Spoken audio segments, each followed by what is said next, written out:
Hello and welcome to LTWS Backstage Chronicles, where we take you behind the scenes of the Little Theater of Winston-Salem. I'm your host, Jessica Perry, and today we're digging into a story filled with redemption, resilience, and yes, sandwiches.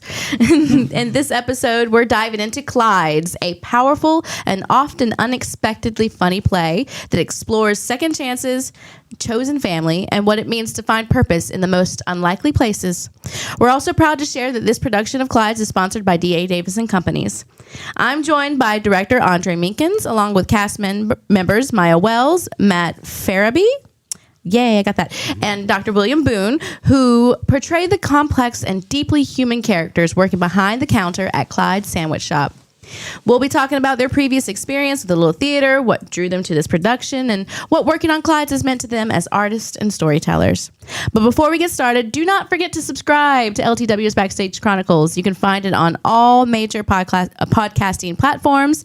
And if you enjoy this episode, please consider leaving us a review. It helps more people find our podcasts. Now, let's step into the kitchen. All right. So good evening, everyone. As the sun fades, it is definitely becoming evening. I just, normally I'll go around and introduce everybody, but I'm going to let you guys introduce yourselves. So we'll go around, just say your name and what your role is in the show. I'm Andre Minkins, and I am the director of Clyde's. I'm Matt Farabee. I'm playing Jason. I'm Will Boone. I play Montrellis. I'm Mayah Wells, and I'm playing Letitia. All right. So thank you guys for being here today. I'm really excited to talk about this show. How's everyone feeling in the rehearsal process right now? Oh, it's gliding along. It's flying along. We still are waiting to figure out how sandwiches are going to go for real, so nobody cuts their hand or finger off in the show. But that should be this week as they get training from a real kitchen experienced person. We are still, we're about to this week go into the intimacy process because there's a kiss in the show and a couple of hugs and some other things that Clyde's is involved in that may or may not be legal as when it comes to HR. Right. Ergo, the intimacy coordinator. Right. Yes, we need We want that. people to be comfortable with Yes. everyone to feel safe and comfortable in the environment. So there is some interesting technical elements to this show that isn't in most shows because you're working with sandwiches and food. And is it going to be And real knives. food or is it going to be prop food? Is it going to be a combination? Combination. Yeah, we're Okay. talking through it, and the actors are still also trying to figure out what's going to be real and what's not. But we will have some veggies. We're trying to avoid real meat if possible. Because a lot of complications that comes with real meat. For what seems like obvious reasons. Yeah. So yeah, that'll probably be more proppy than the veggies are. So. Has anyone had any experience working in a kitchen before? Never. No. Yes, I did in college. Well, fortunately, my ex was a sous chef locally, so yeah, I have some experience. Oh, fun. So it's interesting if you've been working in so I've worked in restaurant industry before, so it's like over time you get used to like doing things and stuff while working because it all comes like muscle memory. And having worked in the kitchen, muscle memory also means you get burned once or twice as well. Yeah. And you know not to touch the stove or get too close to the stove. Right. Or get the bread out of the oven too quickly. I think I've experienced that a couple of times. So. Oh, I've got several burn marks when I used to bake. So absolutely. Yeah. But so you guys are trying to learn like how to deliver your lines, be in your character, be in the moment of what you're feeling in that character, while also like making food, prepping ingredients, like taking things to like dishes and things like that back and forth. And so how complicated has that been? It's been a journey. You're glad you never worked in the restaurant? Right, honestly. Because I didn't realize how many layers would be involved. And it's not a bad thing, but it's more so just a reality check. Like, oh, okay, we really got to think about all of these things in order to bring this thing to life. And not only the lines, but like the specific blocking, because the sight lines are not like, the ordinary, average sight lines for a theater where you can just turn or, stand a certain way. Like you have to be really mindful of how the audience is perceiving you and what you are allowing them to see about you. On top of learning how to move around in a kitchen and where the ingredients are and the condiments and what you're even doing to begin with in the kitchen. So yeah, for me, it was definitely a wake-up call for me sometime last week when we had a rehearsal. I'm like, okay, wow, I'm seeing all these, props coming in with little buckets for the vegetables and the little squirt cans for the mayo and all this. And I'm this like, is wait, the most props I think I've seen in the rehearsal process ever. Right. Thanks for saying that. All the shows that you were involved with to say that's.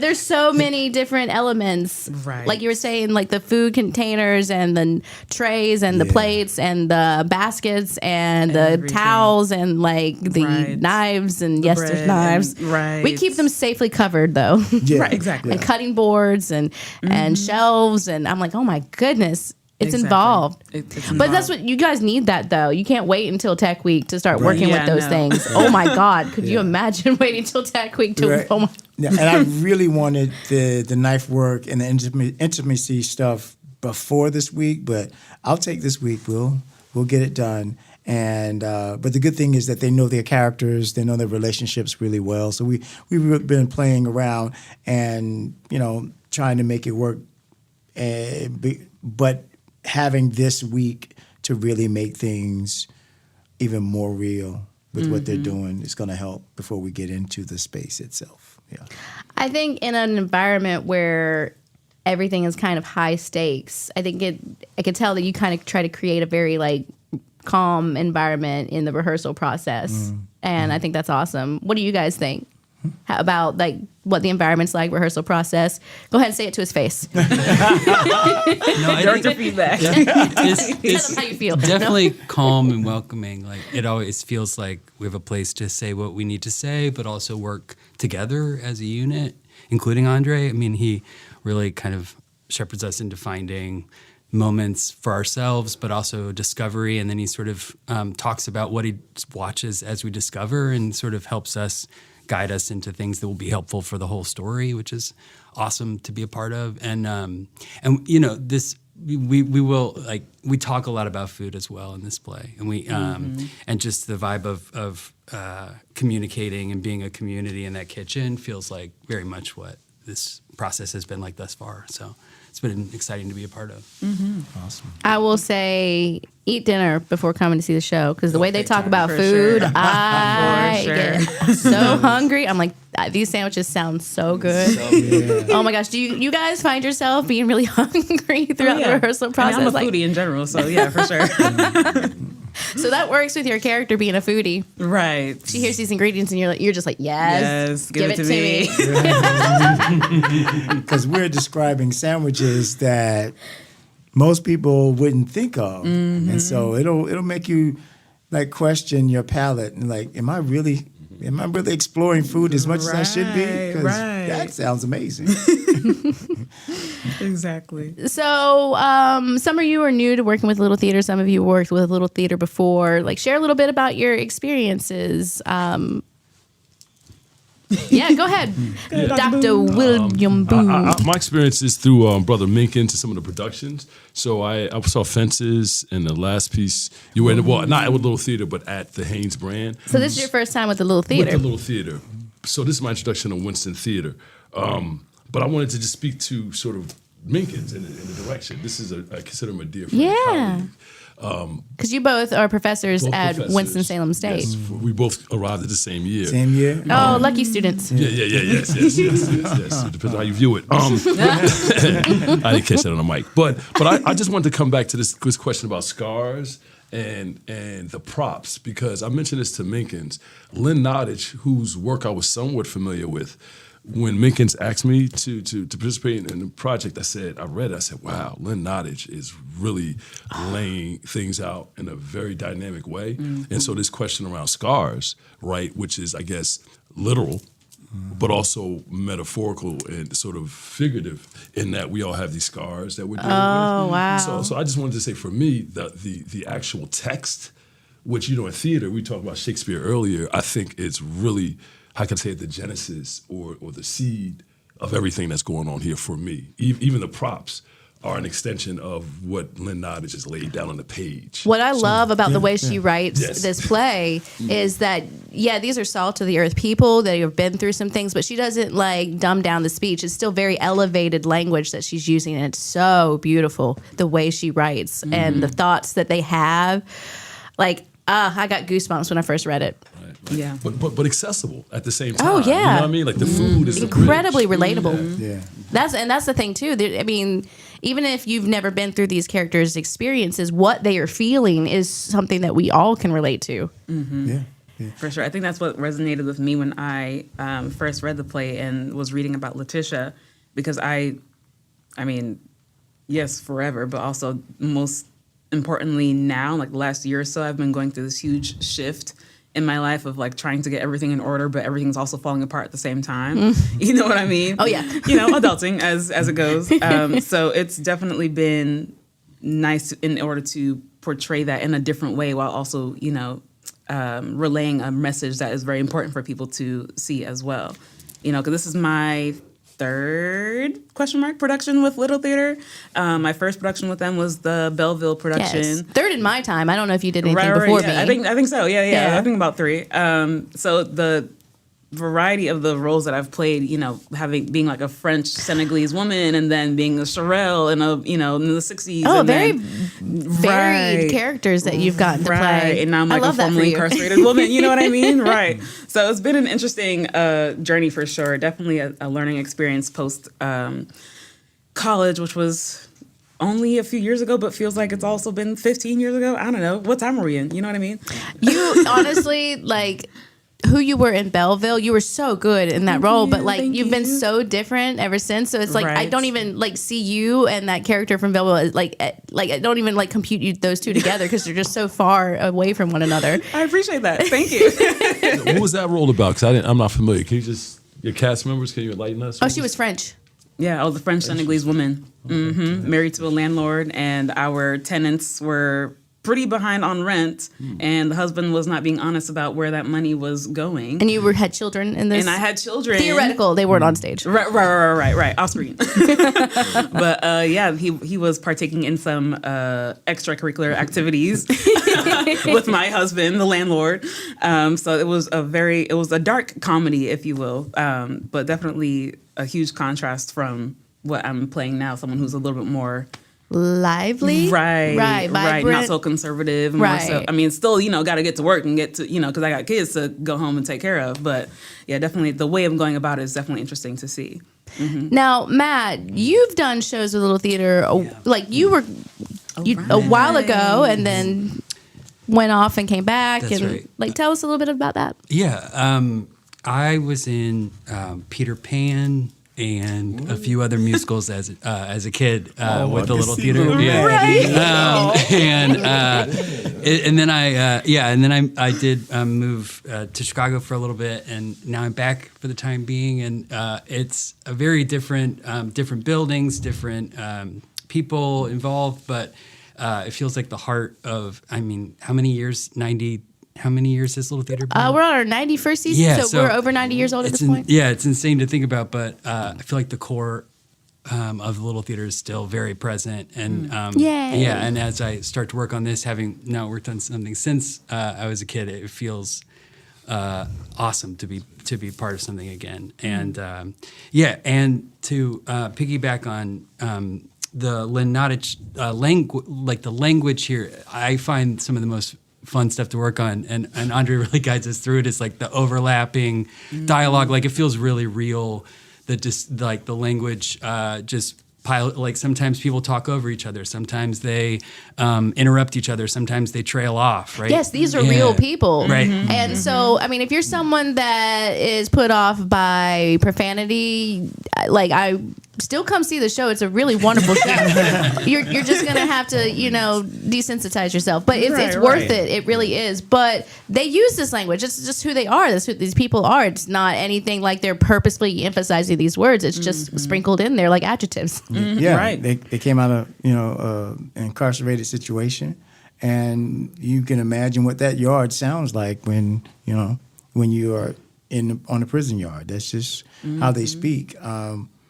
I also, my dad used to hire people when they came out in D.C. in the DMV area when they came out of prison, and he was in construction, and so he hired a lot of these guys, and so it might have been their first job coming out of their incarcerated situation. So I've witnessed people who wanted to put people to work to help them with their transition from being incarcerated to trying to have a normal life outside of that.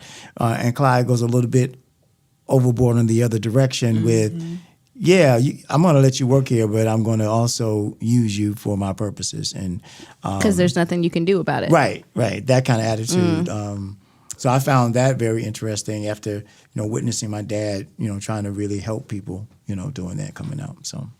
And I love that message of redemption in this story, because I've always been a believer that like everybody deserves a chance at redemption. Mm-hmm. They have to want it, they have to take it, and that's a lot of the questions that they ask themselves in this play. Is like, is it possible for us to have a second chance? Yeah, Clyde tries to hold it over their heads a little bit, but they in the end find something that we all can go about, that it is possible, to have a second act or find that peace that comes with understanding that you made a mistake. It may have been many mistakes, but now you're not going to make those mistakes again. At least that's the goal. Mm-hmm. I know myself, I have to make a mistake about 4, 5, 10 times, but I always learn. Eventually, I will learn. No, I'm sorry. I like to cut in with humor. Somebody stop me.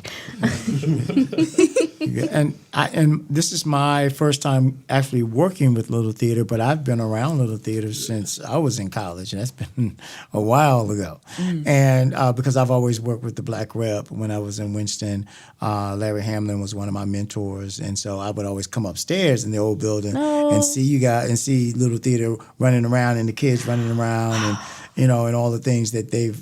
I probably saw Matt back in that day running around. It's possible because I was in that building a long time, and all. That's the one thing. I mean, we're really excited about our new building and our growth as an organization because we're over 9 years old. We've never owned our own building. Like, what's up with that? Anyway, but the one thing I really miss is sharing a space with Black Rep. I mean, we were getting so close there, and I'm like, hi guys, I'm gonna miss you. I miss them. I need to go back and visit them. Yeah, and I watched that transition take place too with leadership. Actually, they coexisted in building before, but I've never seen this level of togetherness and thinking about the togetherness that instead of being competitive against one another, I see more of a camaraderie developing than ever before. I mean, absolutely. I mean, I feel like we're all stronger together because we're the city of arts and innovation. If one falls, we all fall. Yeah. Yeah, but I love the fact that this show is my introduction. I'm so excited. I was so excited when I heard you're going to be the director. It's like, oh my gosh, you were so good in Coconut Cake. And the thing about it was that when I heard certain people in y'all's upper echelon talk about maybe getting a chance to do this show, I wasn't quite sure. We weren't sure if it was going to make it on the vote. Because it is a tough show. Like you said, there's some language in there. The language is off-putting. Yeah. Clyde is not a likable character, but that's the point. Yeah. She's not supposed to be. Right. Right. And that's the thing with shows. You're not going to like everybody that's on stage. And that serves a purpose. They want you to feel that way. They want you to be angered by that behavior. Yeah, I played a bad guy before, and it does not feel good coming off stage, no matter how, especially if you did a good job at it, and people are like still treating you like you're the bad guy. Yeah. Gotta rub it off real quick, before I talk to you. It's amazing. We go out there with my happy face on. Right. But I am looking forward to. I love this cast. I really, going through the audition process, because there are theaters who cannot cast this play. Because of in one show, you have so many varied types of people that you have to see first before you hear them speak. And it's just hard to get the characters that, in one company sometimes, and depending on where you are. But there are companies that can't cast this play, and we were very fortunate to be able to. We were one cast member short through the regular audition process, and I had to start making some phone calls and say, let's see who this last person is to complete this cast. That so far I'm like, wow, I'm lucky to have this cast. And that was something that was talked about, like challenging, can we cast this show? But we're just like, we have to do this show. It's just too good of a story not to be told. This story needs to be told. Yes. And especially now, like more than ever, this is a story that needs to be told. True. I wish you guys could see my face on that one. Yes. True. Very true. And we're so lucky to have gotten the cast that we have and to get Will to come in as Montrellis. I mean, Montrellis is kind of the backbone of the restaurant in Clyde's. I mean, he's the guru or the philosopher of the group. I feel like he mentors and shapes everyone around him. He does, and he uses his knowledge of food, his knowledge of wanting to try something and learn, continue to learn. That's the other thing, growth. Even after you think you're at a certain place in life, growing and learning is always still, it's a lifelong process. And being able to get Dr. Boone to do this piece, it's my Christmas present, one of my Christmas presents. and so I've seen this play a couple of times. I saw it at a professional show of it in Arkansas, and I saw a college production of it down in Florida. And there were some comparisons that made one show stand out more than the other in certain areas, but both shows were dynamic, but they were also different. And I wanted to see what would be different about this production that would allow me to experiment. And Lynn Nottage, like you said, she is just so phenomenal. I'm glad I get a chance to do. I've done a couple of her shows now. Oh, which shows have you done? Fabulation. Oh. And that one is so funny, but also makes a huge point. What's the other one? Ruined. Oh, okay. Yeah, Wow. Ruined is very. It's a piece where you really realize that the world is larger than just who we are, the United States. And because she wrote that piece based on an experience she had in the Congo. Wow. That's right. Yeah. I'm really excited that we're doing this show. On a more lighter note, what are some of the things that you guys have enjoyed most in the rehearsal process? Any moments? Any things that happened that might have been an accident? You're like, oh, we should keep that in the show. Those always happen. Yeah, there are some things maybe, I don't know. What's been like working with each other, getting to know each other? Has any of y'all worked together before? All new? Is everyone new to working with each other in this cast? Pretty much. Yeah. Oh, wow. Yeah. I think I've technically worked with Carl Grosso, who plays Raphael. I work with him through the Greensboro Playwrights Forum because I'm the moderator for that group. Okay. So that's how we have our theater history together, but I haven't been in a production with him. So this is my first time working with pretty much all of them, for the first time in a theater production. And Mayah and I have known each other for, 3-4 years now? About, yeah. And this is our first time actually working together, like, continuously, because I was like, we would say, oh, yeah. What I know you from where? Oh yeah, the Mayah Playwrights Forum. Because I never get a chance to go back to Greensboro. Once I come to Winston-Salem, I'm here teaching, and then when I leave here, it's late at night after rehearsal. So getting back to Greensboro to join the forum has been a battle. But my goal. I have it on my calendar every week. My phone is gonna ping me when it happens, and I'm looking forward to actually getting there. And the fact that she's been at the helm for these past few years, holding it together for the playwrights in Greensboro is great. So thank you. So I'm glad we finally got a chance to connect. Right? Yeah. Yes, about time. So Mayor's not with us today. Tell me a little bit about what it's been like working with her and how she portrays Clyde. You guys are gonna love that. You're gonna love her playing Clyde. You know her from the last play, Sister Act. Sister Act. To go Totally from different. Mother Superior to Clyde's Right. night Right. and day, or should I say day and and then night? Heaven and the other place. So please come and see that transformation in her. So yeah, Oh, she's such a dynamic actress with just such presence and grace in what she does. I'm looking forward to seeing her on stage again. she's somebody else. It's my first time working with her after knowing her for a number of years, and I just knew that I knew she was Clyde. I didn't know if I could get her. I didn't know, and I didn't even know she was in Sister Act until after it was over, because I would have come to see it. But because the same thing in the reverse with Winston-Salem. Once I get to Greensboro, coming back to Winston-Salem at night, it's not usually going to happen unless I know for sure that I'm doing that on purpose. But now that I know, I'm in the family. I'm in the loop now. Right. Because I have come back. I have seen some shows that Phil has directed since he was. I acted with him in Coconut Cake. So Phil and I got to know each other really well. You know, it's really funny because during Sister Act, I was like, you know, Mary would look really good in leather pants as Clyde. Oh, you did too? I Okay. did. And like, here's the thing, like, I could just see her as Clyde, and I cannot emphasize this enough. I have no say whatsoever on the cast or who gets cast in shows, and I didn't really say it. I wasn't talking about it aloud with anybody, just like, you know, inner office chit chat. Right. And then next thing I know, I'm like, oh my God, no way, I manifested it. I did So it. thank you. It was you. Right. It made me my mind come back. I was to, sending you telepathically. Yes. Mayor for Clyde. Mayor for Clyde. Exactly. Yes, she is phenomenal though. Yeah, she really is awesome to work with. I mean, the vivacity and spunk that she has, you know, just being Mare, but then seeing her portray that in a completely opposite direction with Clyde is just so interesting and just shows her talent so much. Yeah, but she really is like a great person. Like she brings so much life to the rehearsals, even though she's like, you know, sitting there waiting for her entrance to come ring the bell for us to get the new order. Like just her being there is just so fun and just so, you know, like refreshing. Yeah.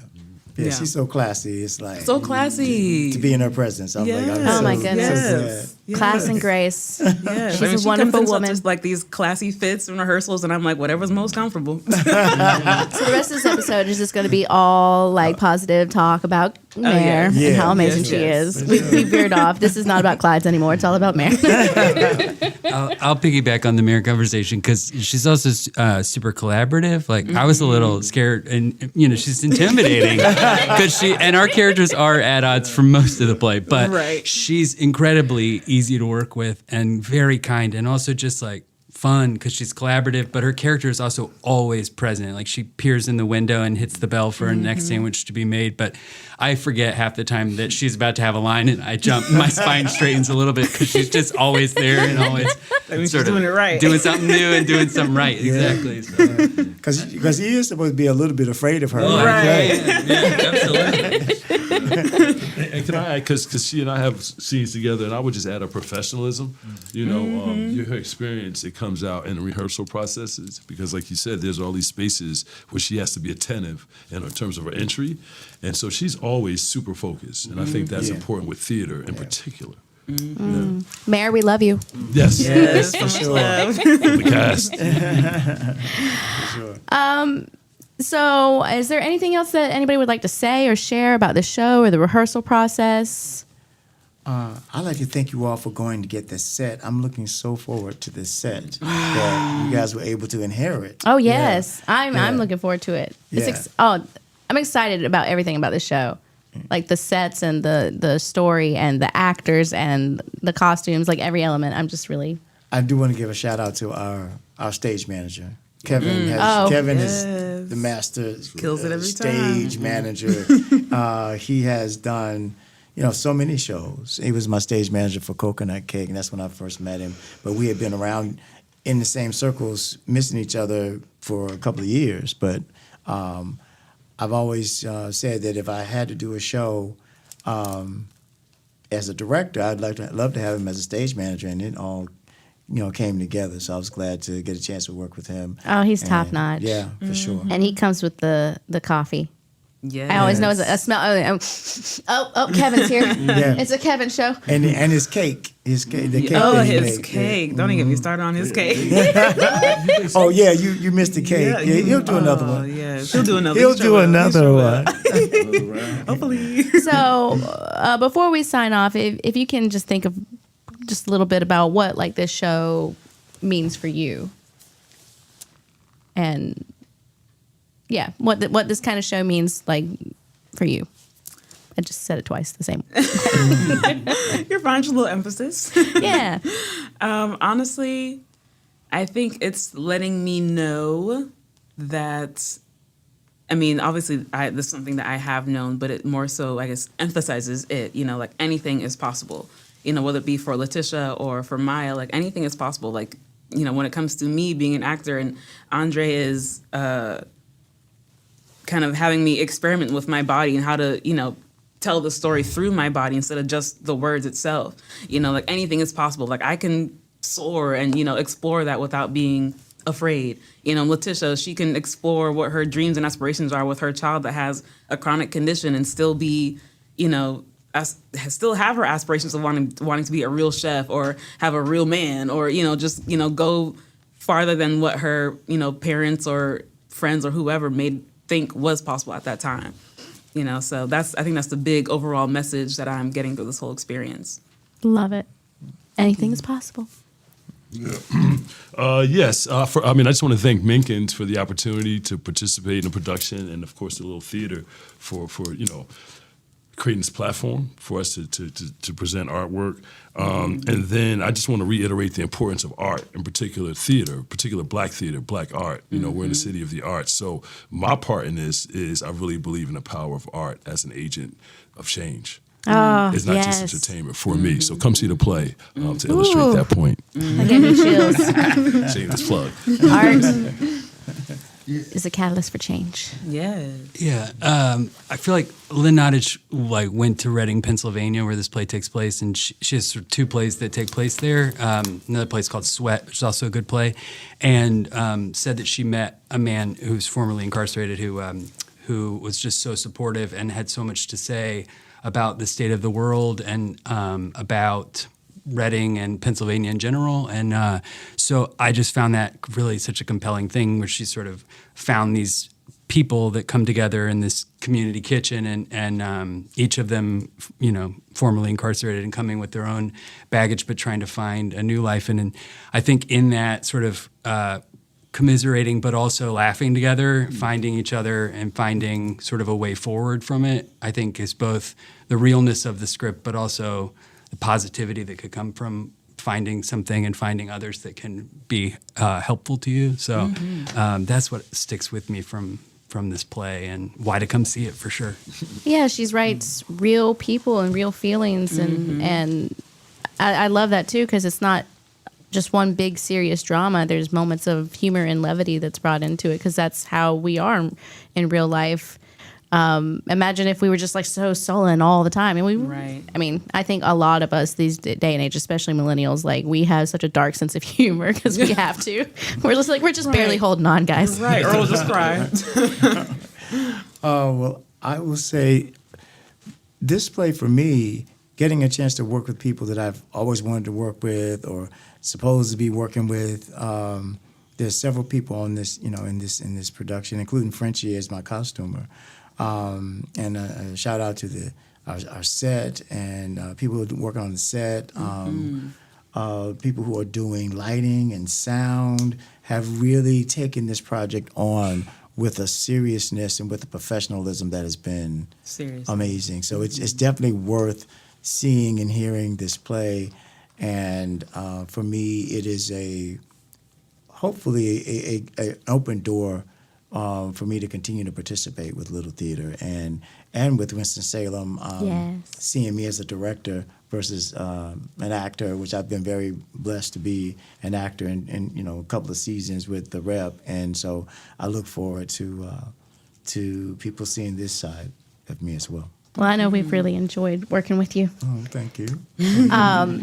Well, if no one has anything else to say, Okay, well, come and see Clyde's. It opens February 6th, runs through the 15th at Haynes Brands Theater, and you can find information about this show on our website.